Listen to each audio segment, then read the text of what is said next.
Amém? 2 Samuel capítulo 9, versículo 1 fala o seguinte: certa ocasião, Davi perguntou: resta ainda alguém da família de Saul a quem eu possa mostrar lealdade por causa de minha amizade com Jonatas? Então chamaram Ziba, um dos servos de Saul, para apresentar-se a Davi. E o rei lhe perguntou: você é Ziba? Sou teu servo, respondeu ele. Perguntou-lhe Davi: resta ainda alguém da família de Saul a quem eu possa mostrar a lealdade de Deus? Respondeu Ziba: ainda há um filho de Jonatas, aleijado dos pés. Onde está ele? Perguntou o rei. Ziba respondeu: na casa de Maquir, filho de Amiel, em Lodebar. Então o rei Davi mandou trazê-lo de Lodebar. Quando Mefibosete, diga comigo assim, Mefibosete. Isso, você que está procurando um nome para o seu filho, não é esse nome, tenho certeza, tá? Quando Mefibosete, o filho de Jonatas e neto de Saul, compareceu diante de Davi, prostrou-se o rosto em terra. Mefibosete, perguntou Davi. Ele respondeu: sim, sou teu servo. Não tenha medo, disse-lhe Davi, pois é certo que eu tratarei com bondade por causa da minha amizade com Jonatas, o seu pai. Vou devolver-lhe todas as terras que pertenciam ao seu avô Saul, e você comerá sempre à minha mesa. Mefibosete prostrou-se e disse: quem é o teu servo, para que te preocupes com um cão morto, um cachorro morto como eu? Então o rei convocou Ziba e disse-lhe: deu um decreto, devolvi ao neto de Saul, o seu senhor, tudo que pertencia a ele e à família dele. Você, seus filhos e seus servos cultivarão a terra para ele. Você trará a colheita para que haja provisões na casa do neto do seu senhor. Mas Mefibosete comerá sempre à minha mesa. Ziba tinha 15 filhos, diga comigo, misericórdia, irmãos. Que homem doido, né, gente? E 20 servos. Então Ziba disse ao rei: o teu servo fará tudo o que o rei, o meu senhor, ordenou. Assim Mefibosete passou a comer à mesa de Davi, como se fosse um dos seus filhos. Diga a glória a Deus. Amém, irmãos? Queria começar essa mensagem com uma pergunta: quem aqui um dia você já prometeu algo para alguém e só depois que você prometeu você percebeu na encrenca que você entrou? Vamos ser sinceros, irmãos? Às vezes não acontece assim com a gente. Às vezes a gente quer, agradar a pessoa, a gente fica sem jeito de magoar ela, e a gente vai prometendo um monte de coisa, Antigamente, hoje já não se faz tanto assim, mas antigamente, quem aqui já prometeu de ajudar a encher laje, irmãos? Irmãos, misericórdia, Aquele amigo começava ali uma construção, você querendo animar ele: não, você vai lá, você vai conseguir, olha, pode contar comigo. Quando chegar o dia de encher a laje, me avisa. Aí chegou o dia, irmãos? Chegou o dia de encher a laje, Aí você prometeu para aquela amiga: não, pode deixar aqui, quando você precisar eu vou estudar com você, eu vou estar com você naquele momento, assim mesmo. E filhos então, irmãos? Aquele filho lá está ali agitado, e está incomodando você, e não para, Aí você está com um monte de coisa para fazer, aí para acalmar a criança, fala assim: tá bom, sábado eu vou levar você no shopping. Aí chega a quarta-feira, quinta-feira, o serviço vai aumentando, e aí você começa já a torcer: Deus, que ele esqueça da promessa, que ele esqueça, Chega sábado, 5:30 da manhã, o olhinho da criança desperta: pai, vamos para o shopping, que horas o shopping abre, Irmãos, nós fazemos promessas, às vezes temos dificuldade de realizar essas promessas, mas nessa história que nós lemos, nós vamos ver hoje de o rei Davi, um homem que fez uma promessa, mas aquele que decidiu cumprir a promessa que ele fez. A história de Mefibosete é uma história rica, fala muito, irmãos, ao nosso coração, mas ela tem todo um contexto que a gente precisa entender, senão a gente não consegue entender esses poucos versículos que nós lemos. Eu queria que você prestasse bastante atenção, vou tentar fazer aqui na forma mais resumida, mas existem muitos detalhes que eu encorajo você depois a ler na sua casa. Posso contar com você, irmãos? Amém? Quem era Mefibosete? Mefibosete, irmãos, era uma pessoa que nasceu, irmãos, assim, com tudo do bom e do melhor. Mefibosete, irmãos, quando ele nasceu, ele era simplesmente o neto do rei Saul. Mefibosete, irmãos, nasce na família real. Ele tem tudo do bom e do melhor, tem prosperidade, tem pessoas para servi-lo, tem pessoas para ajudá-lo. Ele tem, irmãos, aquela vida ganha que a gente fala, O futuro de Mefibosete já está todo preparado. E ele não é somente alguém que faz parte da família real, mas ele é o neto do rei, ou seja, ele faz parte também da linha de sucessão real, né? Quando você vive numa monarquia, você tem um rei, você tem uma rainha, você já tem definido o primeiro sucessor, o segundo sucessor. Se esse morrer, quem assume é esse. Quem esse morrer, quem vai assumir é esse. E Mefibosete, ele era filho de Jonatas. Jonatas era o primeiro na sucessão, primeiro dos filhos. Ou seja, havia o rei Saul, Jonatas o pai, Mefibosete já era o terceiro ali, era o que iria assumir o reino. Mas, irmãos, preste atenção nisso, ao mesmo tempo que, olha, era demais, era muito bom ser parte da família real. Ao mesmo tempo, irmãos, havia também ali os contras, né? Tinha os pontos negativos. Porque, irmãos, quando os povos inimigos, quando os inimigos invadiam um reino, e eles começavam a guerrear, quando eles iam atacar, a família real era um dos primeiros alvos. E ali os inimigos, eles faziam de tudo para matar o rei ou a rainha e os sucessores. E a Bíblia então conta para nós que certa vez Saul, o rei, e o seu filho Jonatas, o príncipe, eles estão numa batalha e os dois morrem na batalha. Aos dois morrerem na batalha, Mefibosete, que nesse dia tinha apenas 5 anos de idade, ele se torna então automaticamente o sucessor. Agora ele vai ser o futuro rei, mas ele também se torna um alvo dos inimigos. Então a Bíblia diz que Mefibosete, ainda criança, pequeno, 5 anos de idade, havia uma pessoa que estava cuidando dele, tipo uma babá. Ela pega Mefibosete e ela fala assim: eu preciso salvar esse menino. Os inimigos vão invadir aqui, o futuro rei que assumir, ele vai ver como uma concorrência e vai querer matar Mefibosete. Então ela pega Mefibosete e ela sai correndo com Mefibosete, porque alguém diz: olha, ele é o alvo, ele vai ser o próximo a ser morto. E nessa, irmãos, fuga dela, ela sai correndo, ela acaba tropeçando, leva um tombo e ela cai em cima de Mefibosete. As pernas de Mefibosete são quebradas. E na partir daquele momento, Mefibosete começa agora a ter que lidar com uma deficiência física e se torna um aleijado para o resto da sua vida. Que dia trágico, irmãos. Perdeu o avô, perdeu o pai, perdeu, irmãos, o conforto da família real, perdeu tudo aquilo que ele tinha de bom, até mesmo a sua saúde agora ficou limitada. E Mefibosete, irmãos, agora vai ter que morar num lugar chamado Lodebar. A palavra Lodebar significa um lugar terrível, um lugar de miséria. Nem casa ele não tem. Você prestou atenção no texto que ele tem que morar de favor na casa de uma outra pessoa. E assim, irmãos, Mefibosete vai passar, segundo alguns estudos, cerca de 15 anos. 15 anos se passam, vivendo ali escondido, com medo de que o outro rei pudesse ver ele como um rival, uma ameaça, naquela miséria total. 15 anos depois, irmãos, Davi já é o rei de Israel. E Davi um dia, irmãos, ele está no seu palácio, e ali surge em Davi uma curiosidade, e ele fala, chama os seus servos e fala assim: gente, faz uma pesquisa para mim aí, faz um levantamento. Da família de Saul, do rei anterior, será que ficou alguém vivo ainda? Quando Davi, irmãos, faz essa pergunta, todo mundo pensa: Davi vai fazer o que os outros reis fazem. Quando um rei assume, ele vai querer eliminar toda a família real no rei anterior, para que não seja uma ameaça de concorrência e tomar o seu trono. Davi fala: não, fica tranquilo, não é isso que eu vou fazer. E a Bíblia então diz, irmãos, que chegam até Davi e falam: Davi, nós descobrimos, fizemos um levantamento, Mefibosete ainda está vivo. O filho de Jonatas. Davi fica assustado, fala assim: o filho do Jonatas está vivo? Manda ele chamar agora, chama ele agora aqui. E quando chama Mefibosete, irmãos, Mefibosete está tremendo, ele está com muito medo, porque que será que o rei, como que descobriram que eu estou vivo? Será que esse rei vai querer tirar a minha vida? E quando ele chega perante Davi, a primeira coisa que Davi acalma o coração dele, fala: Mefibosete, calma, tranquilo, suave, não tenha medo, Mefibosete, não vou fazer nenhum mal contra você. Aliás, Mefibosete, eu vou fazer algo muito bom para você. Sabe, Mefibosete, tem algo que você não sabe da sua história. Mefibosete não sabia disso. E Davi fala assim: tem algo que você não conhece. O seu pai, Jonatas, era o meu melhor amigo. O seu pai se sacrificou por mim.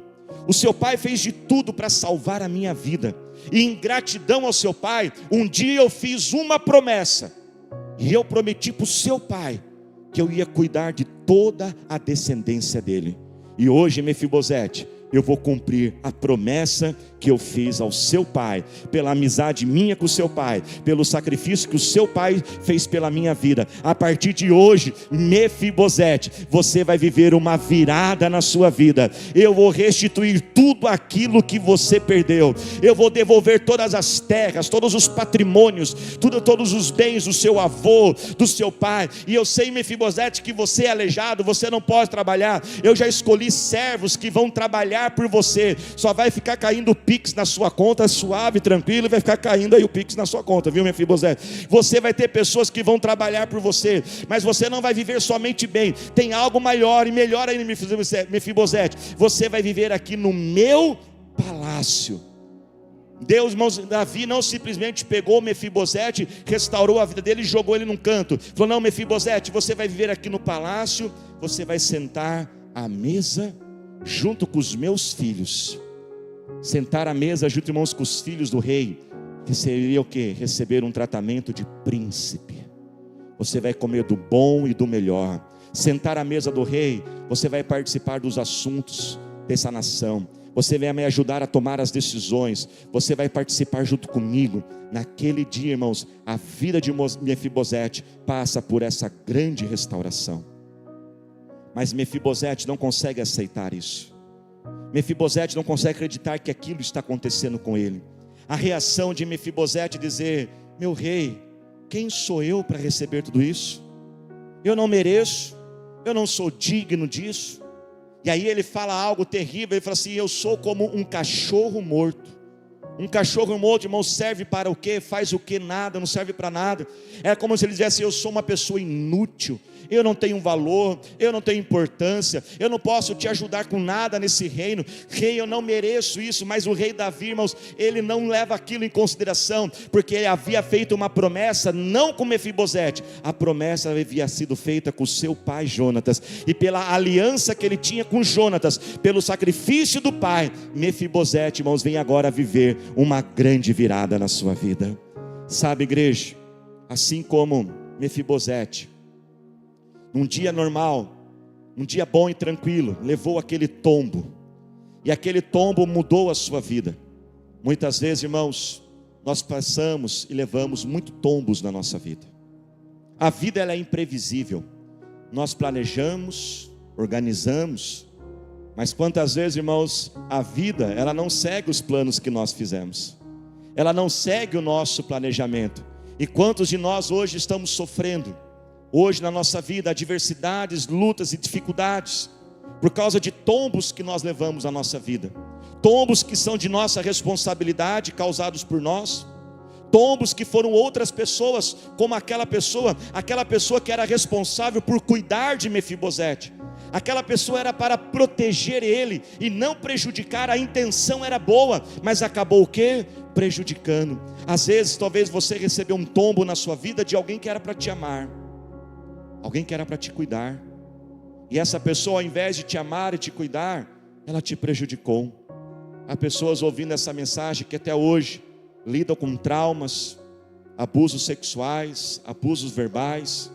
Pessoas que eram para cuidar, demonstrar amor, te maltrataram. Tombos que nós levamos na vida. Quantas vezes, irmãos, na nossa tentativa de fugir de algo, a gente cai em outra. Aquela moça, aquela babá, na tentativa de fugir dos inimigos, caiu num outro problema. Quantas pessoas, irmãos, na tentativa de fugir das dívidas, fugindo de dívidas, cai na mão de agiotas.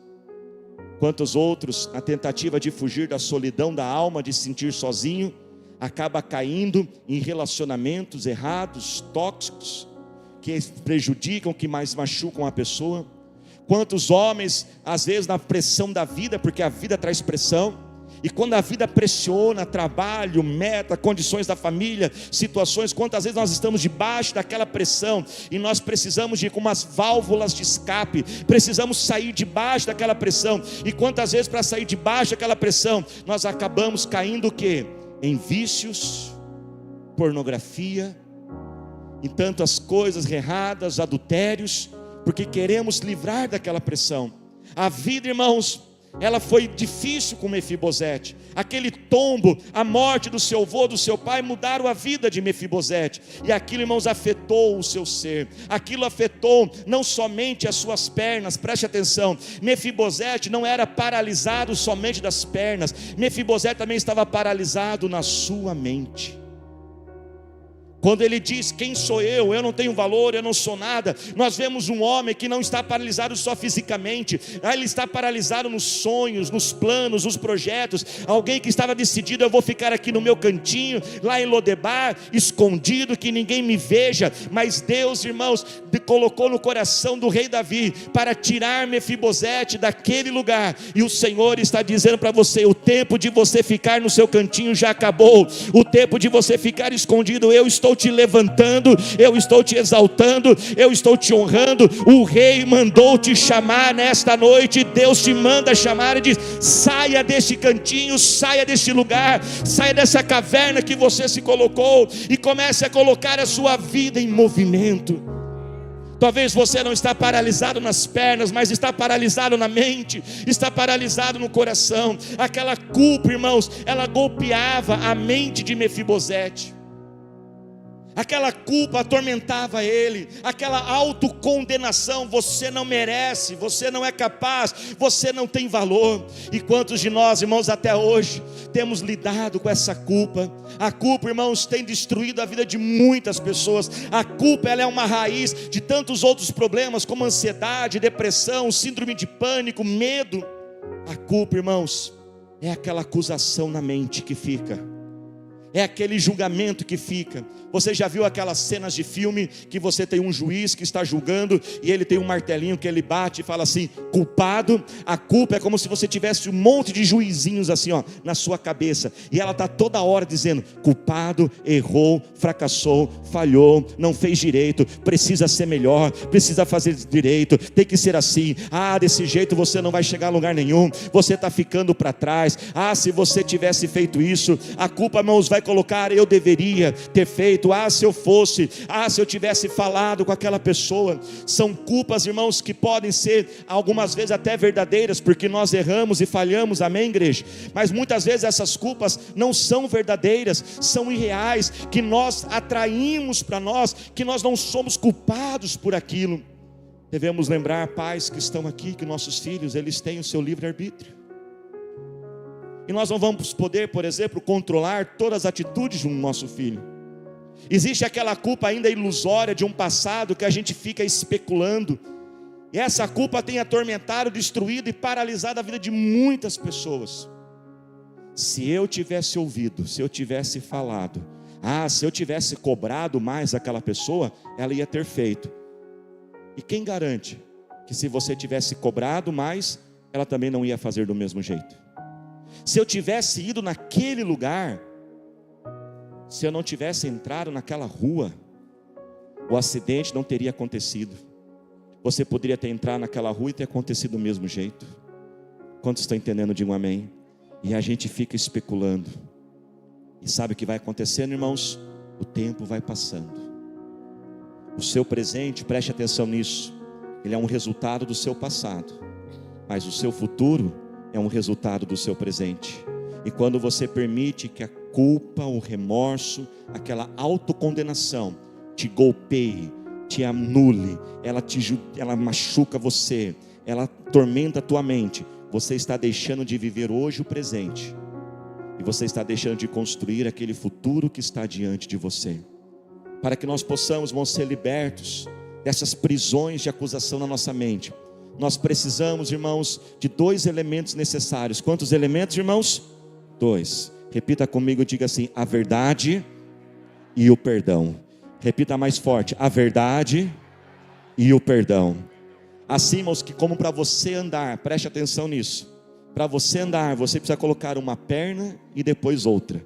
Da mesma forma, para você colocar a tua vida em movimento e se libertar dessa condenação que existe aí dentro de você, você precisa caminhar o quê? Na verdade e no perdão. Repita comigo, verdade, perdão. Diga mais uma vez, verdade e perdão. Primeiro, você precisa conhecer a verdade. João 8,32 já diz para nós: conhecereis a verdade, e a verdade vai fazer o quê? Ela vai te libertar. Mefibosete, irmãos, não conhecia a verdade. Ele não sabia quem ele era. Quando ele diz: quem sou eu sou um servo inútil, eu não tenho valor. Na verdade ele não conhecia que havia uma promessa sobre ele. Ele era filho de uma promessa. 15 anos foram desperdiçados. Se ele soubesse, se alguém tivesse avisado ele, fala assim: Mefibosete, tem uma promessa, o rei prometeu para o seu pai que ia cuidar de todos os filhos dele. Ele não conhecia aquela verdade. Por isso, irmãos, que existe uma grande batalha para a gente conhecer a verdade. Por isso que o inimigo se levanta contra a palavra de Deus, por isso que ele há dificuldade de você ler a Bíblia, porque ele não quer que você leia a Bíblia, ele não quer que você escute a palavra, porque se você descobrir a verdade, você irá se libertar.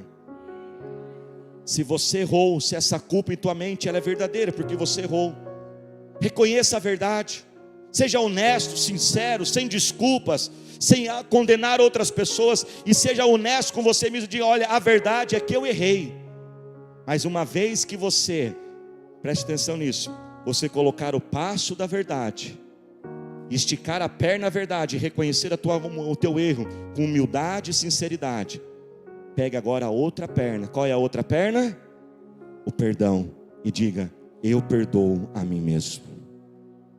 Perdoe você mesmo pelo que você fez, pelo aquilo que você deixou de fazer, e se liberte hoje desse passado que está escravizando. Conheça a verdade e ministre, levante também e traga o perdão sobre a sua vida. Se essa culpa não é verdadeira, se essa culpa ela é irreal, rejeite ela, conteste ela, não aceite ela na sua vida, mas caminhe, irmãos, no conhecimento da verdade e no perdão. Conheça mais quem você é, mas também conheça mais o seu Deus e a grandeza do seu Deus. Mefibosete, irmãos, não conhecia a si mesmo, como também não conhecia o rei Davi. Talvez muitos falavam para ele: ó, Mefibosete, continua escondido aí, fica escondidinho aí, Mefibosete, porque se o rei souber que você está vivo, era verdade isso, irmãos? Era mentira. O rei Davi não era como os outros reis, não era vingativo. O rei Davi, ele não via as outras pessoas como uma ameaça que ia tomar o seu lugar. Por isso que Davi recebe o título de um homem segundo o coração de Deus. O coração do rei Davi era um coração de amor, misericordioso, generoso, um coração que estava pronto para perdoar. Um homem que estava disposto a cumprir o seu caráter, cumprir a promessa e a palavra que ele tinha te dado. Você conhece o seu Deus? Você conhece o quanto Deus ele ama você? Nesse mês de fevereiro, nessa proposta, o Deus que sorri, um dos objetivos é a gente conhecer mais o nosso Deus. Você sabe o quanto Deus ele ama você? Você sabe quanto Deus é apaixonado por você? Preste atenção, irmãos, a essência da vida é o relacionamento. O relacionamento com Deus e com as pessoas. Esse é o fundamento da vida. Quando uma pessoa, irmãos, está vivendo os piores momentos da sua vida, quando ela está no último estágio da sua vida, ela não pergunta pelos seus diplomas, ela não quer saber quanto dinheiro ela tem na conta, ela não quer saber quantos seguidores aumentaram na sua rede social na última semana. Quando uma pessoa está no último momento da vida, e eu já tive momentos de estar com pessoas nessa hora, sabe o que elas querem? As pessoas que a amam. Ela quer se envolver, se cercar de pessoas que amam ela. E nós, irmãos, podemos se relacionar por causa deste amor de Deus. A Bíblia diz que nós fomos criados à imagem e à semelhança de Deus. E este amor, irmãos, que rege o universo, este amor que rege as nossas vidas, só é possível porque Deus, ele nos ama. Muitos de nós aqui, preste atenção, muitos de nós achamos que o nosso problema é que nós não amamos a Deus o suficiente. E pensamos: se eu amasse mais a Deus, eu iria resistir ao pecado. Se eu amasse mais a Deus, eu iria fazer as coisas corretas. Se eu amasse mais a Deus, eu iria servir a Deus com mais fidelidade e lealdade. Mas presta atenção, o seu problema não é porque você não ama mais a Deus. O seu problema é que você não sabe o quanto Deus ama você. Quando você entender isso, que você foi criado por Deus e para Deus, Quando você compreender, e não somente souber aqui na mente, porque a maioria das pessoas, se nós perguntarmos, você sabe que Deus te ama? Ela vai dizer, sim, eu sei que Deus me ama, mas preste atenção, não é aqui na mente, tem que sair da mente e descer para o coração, e viver cada segundo da vida, e viver cada instante deste mundo, dizer, eu sei que Ele me ama, mas eu também sinto, e eu experimento, e eu vivo este amor. E quando o amor de Deus inundar o teu coração, e quando você souber o quanto você é amado, o quanto Ele te ama, o quanto Ele é apaixonado por você, aí sim a tua vida irá fazer sentido. Aí você vai se libertar desta culpa, você vai se libertar dessa condenação, esse complexo de inferioridade, essa tentativa de agradar todo mundo, que não consegue dizer não, que tenta ser perfeito para todas as coisas, para as pessoas gostarem de você. Você vai vencer tudo isso quando você souber o quanto Deus ama você. Você não pode nem aumentar e nem diminuir o amor de Deus por você. Não há nada que você possa fazer de certo que Deus vai te amar mais, porque o amor de Deus por você já está na plenitude de todas as coisas.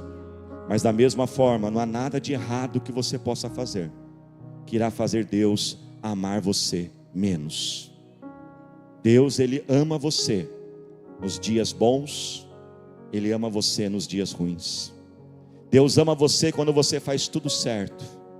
Deus ama você quando você faz tudo errado. Você pode tentar fazer Deus amar você mais, você pode se esforçar para fazer Deus amar você menos, mas eu vou dizer já para você, você vai fracassar. Você não vai conseguir diminuir este amor. E quando você é inundado deste amor, você começa a vencer. Ao pregar, irmãos, nessa noite, eu prego como uma prova de vida. Quando eu prego sobre a culpa, a acusação, eu estou pregando sobre mim. Irmãos, eu cresci numa família e meus pais foram maravilhosos. Mas meus pais eram muito ocupados. Meus pais eram pastores. E não foi culpa deles. E eu coloquei dentro de mim que eu queria ser o filho mais perfeito para o meu pai. Eu não queria ser mais um problema para eles, porque a minha vida era olhar para os meus pais, correr atrás do problema dos outros. Com tantas pessoas para resolver problemas, tantas pessoas para ajudar. E eu sem perceber, e eu só fui descobrir isso porque eu fui pedir ajuda, e eu precisei deixar Deus tratar o meu coração. Quando Deus mostrou isso no meu coração, que na minha tentativa de ser perfeito, eu não lembro do meu pai ir para a escola, para a reunião de escola, nunca foi necessário, sempre tirei as melhores notas. Não lembro quase meus pais tentando que resolver meus problemas, porque eu já fui resolvendo uma independência e fui resolvendo tudo sozinho. Mas isso fez uma pessoa perfeccionista, uma pessoa que tenta ser perfeita, uma pessoa que tenta não ser um problema para ninguém, mas uma pessoa que sofre da culpa e da acusação, de uma insatisfação que nunca está bom as coisas diferentes. E somente quando o amor de Cristo inundou o meu coração, que eu pude aprender, eu não preciso provar mais nada, eu não preciso ser perfeito para Ele me amar, eu não preciso fazer tudo certo para Ele me amar. Isso chama-se a graça de Deus. A graça, irmãos, ela vence toda a culpa e toda a acusação. A graça é o favor imerecido, é aquilo que eu recebo de Deus sem merecer. Por que o rei Davi fez tudo aquilo para Mefibosete? A questão não era o que Mefibosete tinha feito e nem o que ele poderia fazer. A questão, presta atenção nisso, é quem ele era. E quem Mefibosete era? O filho do amigo, o filho de Jonatas. E havia uma promessa entre Davi e Jonatas. Deus, Ele ama você, não pelo que você fez, você faz ou ainda irá fazer. Ele te ama por quem você é. E é por causa, irmãos, do sacrifício de Jesus na cruz do Calvário, você se tornou um filho e uma filha amada do Senhor Jesus. Quando Jesus está naquela cruz, irmãos, os seus braços estão estendidos, o seu corpo todo dilacerado, a coroa de espinhos que ali aperta a sua cabeça, pregos nas mãos, pregos nos pés, humilhado daquela vergonha, daquela morte. Ele estava ali naquela cruz, mas Ele estava ali por você, porque Ele ama você. E naquela cruz Ele dizia: eu te perdoo. Lembra a verdade e o perdão? A verdade é que eu te amo e eu prefiro morrer do que viver sem você. A verdade é que eu dou a minha vida por você, e eu te perdoo. E eu te convido agora: esteja na minha mesa, se aceite comigo, se relacione comigo, porque através de Jesus o teu acesso já está liberado.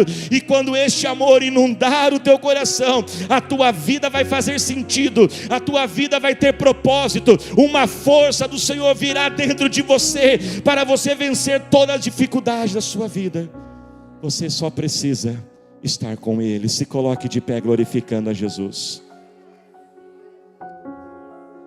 Conta-se uma história, é uma história verdadeira, que certo dia um pai chamou seu filho e falou: filho, vai chegar o seu aniversário, eu quero que você convide alguns amigos, e nós vamos para um parque de diversões, e eu vou pagar para você e para todos os seus amigos. E chegou o dia daquele aniversário, e ali o pai comprou os tickets e os ingressos para cada brinquedo. E aí quando chegou no primeiro brinquedo, o filho estendeu a mão e falou: pai, me dá o ticket. Mas aí os 3 amiguinhos também estenderam a mão, e aí o pai deu o ticket. Primeiro brinquedo, segundo brinquedo, terceiro brinquedo. Quando chega no quarto brinquedo, uma mãozinha a mais aparece. Aquele pai, ele olha e fala assim: mas quem é você? Onde você surgiu? Quem você é? Por que você quer um ticket? E aquela criança então diz: eu sou o novo amigo do seu filho. Fiz amizade com ele, e o seu filho falou para mim. Ele disse assim: meu pai tem um ticket para todos os meus amigos. Quem for o meu amigo vai ter um ticket também. Sabe, igreja, o Senhor Jesus é aquele que deu a vida por nós, e esse ticket representa o nosso acesso ao Pai. O parque de diversões representa toda a alegria que Deus tem para a sua vida, representa a eternidade com o Senhor nos céus, amém, igreja, quando deixarmos este mundo, mas representa o seu cuidado, o seu amor conosco aqui nessa terra. Só que para você receber o ticket, você só precisa de uma coisa: você tem que ser amigo do Filho. Seja amigo do Filho Jesus, entregue a sua vida a Ele. Nessa história que é verdadeira, os amigos antigos, como o amigo que tinha acabado de virar amigo, recebeu um ticket também. Esse ticket você não pode comprar, esse ticket você não pode merecer, você só pode tê-lo se você for amigo do Filho. Seja um amigo do Filho. Você pode se tornar amigo do Filho agora, nesse exato momento, e você já pode receber esse ticket. Esteja sempre na mesa do Rei. Preste atenção nisso. Davi não somente restituiu todos os bens, a prosperidade a Mefibosete, mas convidou Mefibosete a participar da sua mesa. Teve uma coisa nessa história que não mudou. Olhe para cá: as pernas aleijadas de Mefibosete. Sabe, irmãos, muitos reis não permitiam pessoas deficientes na sua corte, na sua mesa. Davi poderia ter falado: Mefibosete, eu vou restaurar tudo, mas sentar na minha mesa também já não dá. Mefibosete, você vai ter que tratar essas pernas. Vai resolver, procura ajuda, depois você senta à minha mesa. Mas não, Davi permitiu que Mefibosete tivesse com aquelas limitações. Sabe, igreja, o Senhor te convida a estar na mesa com Ele, com todas as suas limitações.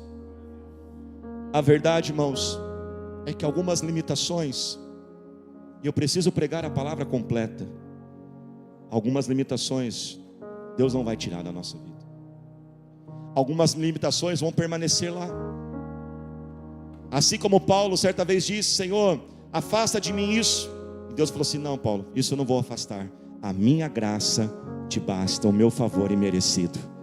Mas sabe, igreja, essa limitação não é para te envergonhar e não é para te afastar do Senhor. Talvez você pensar, mas se eu não fosse desse jeito, se eu tivesse temperamento, se eu fosse mais extrovertido, se eu tivesse isso, se eu tivesse uma família que me ajudasse, se eu tivesse mais recursos, eu poderia fazer melhor. Não, algumas limitações vão permanecer na tua vida, mas sempre esteja na mesa, porque na mesa ninguém pode ver a tua limitação. Assim como vocês não podem ver aqui as minhas pernas, a mesa está cobrindo, e essa mesa representa Jesus, que cobre as nossas limitações, que dá-nos acesso ao Pai. E o Senhor, irmãos, vai agir apesar dessas limitações. Ele vai te capacitar, Ele vai te dar a unção, e Ele vai operar em você, apesar de tudo isso, toda limitação que está aí por baixo dentro de você. Haverão momentos que você vai querer lembrar da sua limitação, que você vai querer olhar por debaixo da mesa, vai dizer, o que eu estou fazendo nessa mesa, com esse aleijado nos meus pés? Mas o Senhor Jesus manda dizer a você,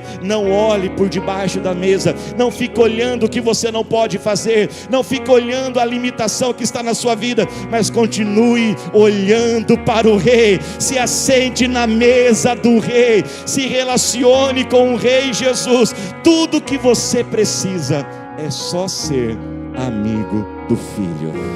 E eu quero declarar, irmãos, que o Senhor está tirando você desse esconderijo. Esta mensagem de hoje vai ser a mensagem que vai ser pregada na semana no Jesus em Casa, nos lares. E eu quero declarar que Jesus vai entrar nas casas essa semana e vai haver restituição. Eu quero declarar que Deus vai restituir na sua vida.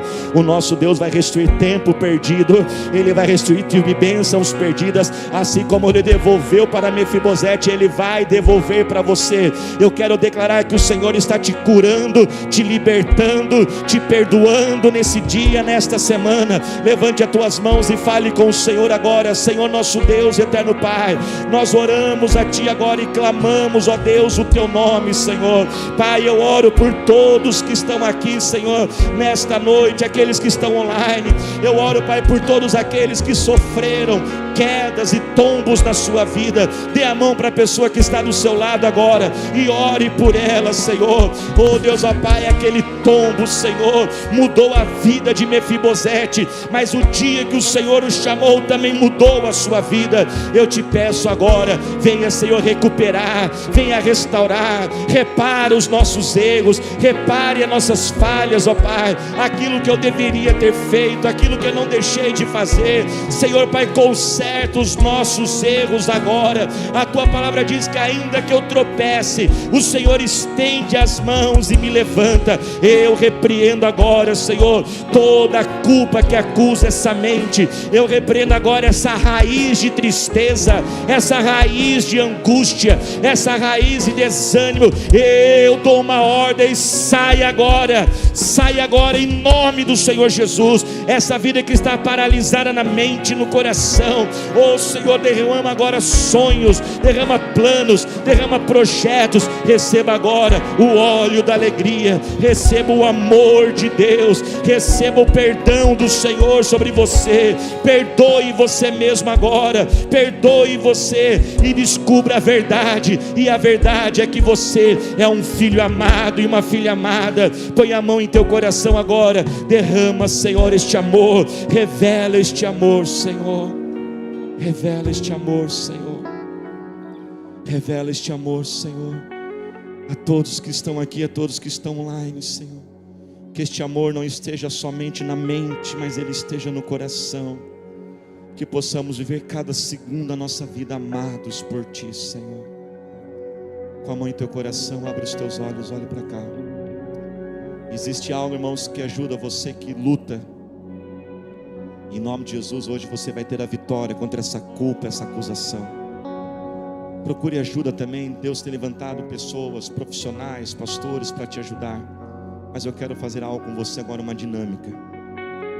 Eu quero que você escolha 3 coisas, 3 elogios para você mesmo. Há pessoas que passam uma vida inteira sem nunca elogiar a si mesmos. Pais que estão aqui, você tem filhos pequenos ainda. Eu sei que você precisa discipliná-los, precisa ser firme com eles. Mas não deixe de encorajar teus filhos. Não deixe de elogiá-los, mostrar o valor dele. Não deixe de dizer que você ama os seus filhos. E com a mão no seu coração agora, você vai dizer 3 elogios para você. E você vai dizer assim: eu, Daniel, estou de parabéns. E você vai falar. Você não vai falar Daniel, que Daniel sou eu, tá bom, gente? Mas aí você vai falar o seu nome. Amém? Vamos lá. 1, 2, 3. Vamos lá. Eu. Fala o seu nome. Você consegue fazer 3 elogios para você? Faz agora, tem uns minutinhos, alguns segundinhos ainda. Faz. Você consegue fazer um segundo elogio agora para você? Diga mais uma vez: eu. Fala o seu nome agora. Estou de parabéns. Pelo que você está de parabéns? Faz um segundo elogio para você agora. Pastor, eu não sei o que elogiar. Você pode elogiar porque você está na presença de Jesus agora. Certa vez aquela mulher recebeu um elogio de Jesus, falou: parabéns, você escolheu a boa parte, você escolheu estar aos meus pés. Elogie você mais, elogie as pessoas que estão perto de você. E se tem alguém agora pertinho de você, abre os teus olhos. Se tem alguém perto de você que você conhece, faz um elogio para essa pessoa agora. Você pode fazer um elogio para ela e dar um abraço nela. Isso.